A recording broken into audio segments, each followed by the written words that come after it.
What's going on, everyone? Juicebags here, and welcome back to some Dungeon Defenders Awakened. Taking a look at the PTR, or public test realm, of what is upcoming in Dungeon Defenders Awakened, and one of the kind of game-changing features that are added in is different sets of priority targeting for your defenses. Previously in the game, there was defenses that had priority targeting, and they were all the same, and they basically focused on the nightmare enemies. So the Sharkin, the Djinn, the Copter Ogres, etc. Now we've got two different sets of towers, or two sets of priorities. One would be fodder-based. These are for your goblins, your orcs, and your fodder that runs through. If we take a look at the target priority list for these, they're going to start off with orcs, then archers, then goblins, wyverns, spiders, kobolds, dark elf mages, dark elf warriors, djinn, lycan, sharkin, copter ogres or regular ogres, bosses, a goblin copter, or a skeleton. Now, this means you're going to have targets or towers that are going to target those goblins, for say, that are rolling down the lane before targeting that ogre.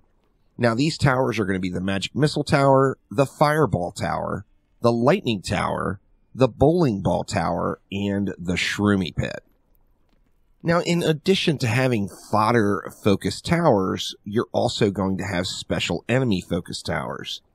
These towers are going to kill enemies in the order of djinn, lycan, sharkin, spiders, copter ogres, wyverns, ogres, dark elf mages, kobolds, dark elf warriors, bosses, orcs, dark elf archers, goblins, and skeletons.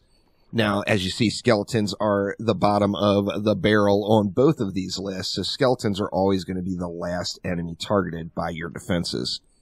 Now, what does this mean? Well, of course, you've got defenses that do not have a targeting. Things like the electric aura or explosive traps. These are going to target enemies that are inside of them and not a specific enemy overall. So these defenses, of course, are based off of range. So when you're building out your maps, you're going to want to have both sides covered. You're going to want to have the fodder side covered, and you're going to want to have the special enemy side covered. Now, of course, for the fodder side, you can use those area of effect defenses like the electric aura or explosive traps to handle the fodder enemies. And then the special enemy towers will pew-pew all of the nightmare enemies, bosses, ogres, etc.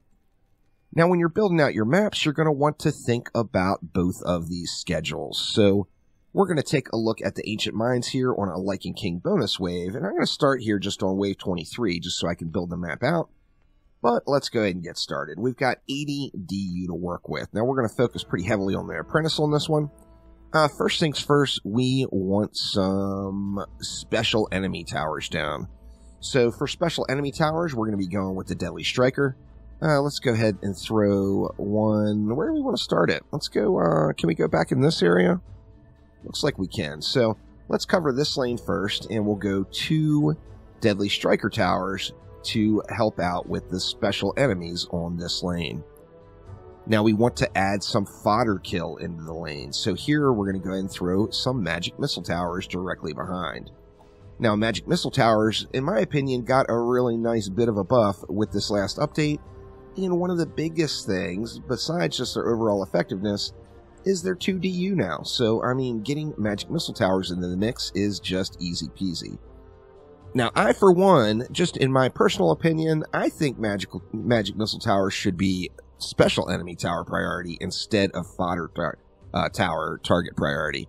However, they are a fodder tower now, so we are going to use them as such. Just to complete out the build, as we would in most cases where we're using towers, we're going to get a buff beam on here. Let's see, we can probably just sneak a 3DU buff beam in, so let's just go ahead and do that. We'll go right to the edge there of that magic missile and just get a little 3DU buff beam in. Now, additionally, of course, we are going to want to protect these bad boys, so let's get a reflect beam in as well, and we'll just go with a reflect beam directly across the front there. So now this lane is covered. We've got special enemy towers, we've got fodder enemy towers, and we should be able to get the job done over on that side. Now over here we've got 2 lanes, of course, so let's grab our trusty apprentice back, and let's see, let's go ahead and go with, say, 3 DSTs for this side.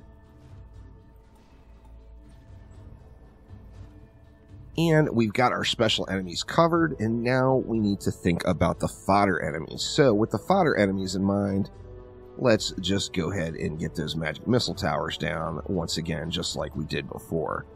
Over on this side of the map, we're going to use 4 of them since we have 2 lanes, and that will give a little bit more power here. And then we will get our trusty buff beam in to make sure these things are putting out their maximum potential. So we get our buff beam down. We're going to want to protect these with our reflect beam. And I think we can go 2 reflect beams on this one, maybe 2 1DU reflect beams, something like that should get us covered. And then now you see we have 15 DU left. Well, what do we want to do with the 15 DU? Well, any smart build really in a tower defense game is going to have some form of crowd control. So we're going to go ahead and switch on over, and we'll get a, say, an ensnare aura, and then a gas trap in on each side. Let's go ahead and get those down, and then we'll do the exact same thing over here. So let's get our ensnare aura down. We're going to have to get it out here so we don't overlap, and then we'll get our poison trap down as well. Let's go ahead and put the poison trap back here. So now we've got crowd control in each lane, we've got fodder targeting in each lane, and we've got special enemy targeting in each lane. We've got 3 more DU, and I think just for the sake of this video, we'll throw a explosive trap here in the middle, just to help out for all those spiders that land. Now another interesting change with magic missile towers is they now have 360-degree targeting. So these are going to target enemies all the way around them, so the magic missiles are going to be taking out the spiders, but we've got this explosive trap here just for anything additional, just in case. Or, you know, actually, let's do one better, as the magic missiles are going to handle those spiders. There's a lot of magic missiles there. Let's come up here and give a little bit of crowd control to our copter ogres that will be rolling in right out here. So we'll get a gas trap right there. Now let's just go ahead and hop on forward to the Lichen King bonus wave and see how this map performs. Now here we are on our Lichen King bonus wave. I'm just going to dump the rest of this mana that I found around on the map here. Let's just go ahead and spam it in wherever we can, and I think we're in pretty good shape now. And let's get it started here. So everything went super smooth because we have all of our necessary components for a good build on the map. We've got crowd control, we've got fodder enemy targeting, and we've got the special enemy targeting.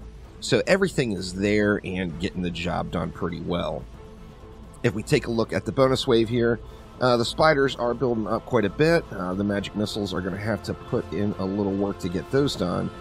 However, if you take a look at our tactical map, nothing other than the spiders is really making it into the area, and that's because we have all of those enemies covered. As you see, I did get spootered on a little bit right there, and a death, of course, is going to just happen there with that. So we have now got our towers getting completely wrecked because I derped out on that spider. However, everything's still getting the job done. We've still got magic missiles over here and DSTs. We've still got 3 magic missiles and a DST here. I think it's going to be real tough for this map to come out as a success here now, as, you know, we just don't have any towers over on this side, or not enough. But let's see if they are able to get the job done. Now, having the right mixture with fodder enemies, special enemies, and then a little bit of crowd control on top of it is definitely a winning combination.